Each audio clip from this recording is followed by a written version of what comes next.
Hi students, I'm Una. And I'm Scott. I'm a PTE teacher from the UK. I'm also a PTE teacher from the UK. And we've been helping students pass their exams for years. And now we're excited to help you pass your exam too.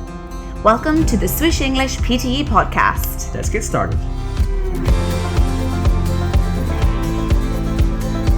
Hello everyone, and welcome to another PTE podcast episode here at Swoosh English. My name is Una. And I'm Scott. And today we are looking at the reading section of the PTE exam. We're looking at reading, writing, fill in the blanks, the last task within the reading section. So are you ready to get started? Yes, let's talk about some top tips today as part of our podcast. Yeah, let's do some top tips. So what's your first top tip then, Scott? My top tip would be that given its easy nature for you to make your own tasks for reading, writing, fill in the blanks, you can very easily do lots of varied practice in various ways very, very easily. You can obviously search for gap fill exercises online. Obviously, the more academic, the better. The more PTE like, the better. So therefore, we at Swoosh English obviously offer those tasks as part of our packages. But of course, you can make your own as well as find some online.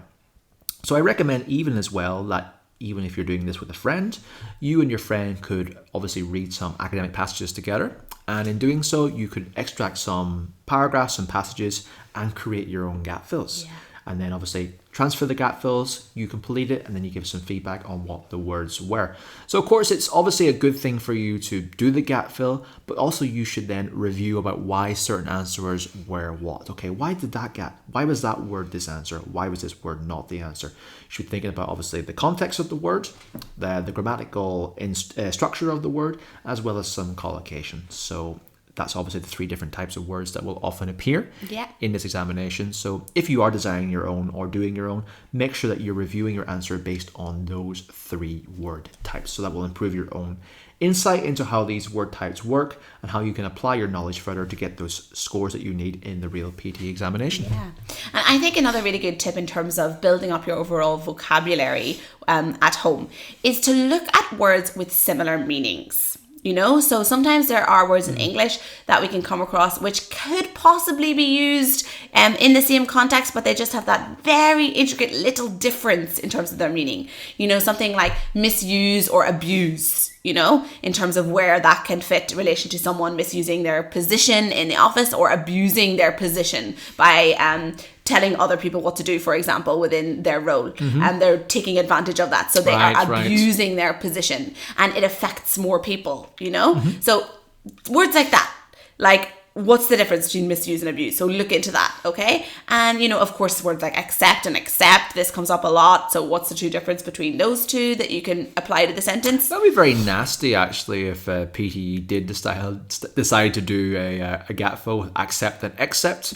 Obviously, the words sound very similar, but the difference here is obviously how they're used grammatically and also how they're used in terms of their context as well. Yeah, well, that can happen. So that's all, a lot of the time what happens. There's different words, but one of them, they can all work grammatically, perhaps. You know, there's no reason why they wouldn't work grammatically in the sentence, but there's just that intricate difference in meaning that you really have to be wary of. That's very true. So I would just, find a word and make a list perhaps of words that often come similar. You can find these kind of things online a lot, you know. Also use the Oxford and Cambridge dictionaries, the two official resources with the most information that you can find regarding your dictionary needs. So I recommend using those. They'll go a lot of detail about how a certain word is used.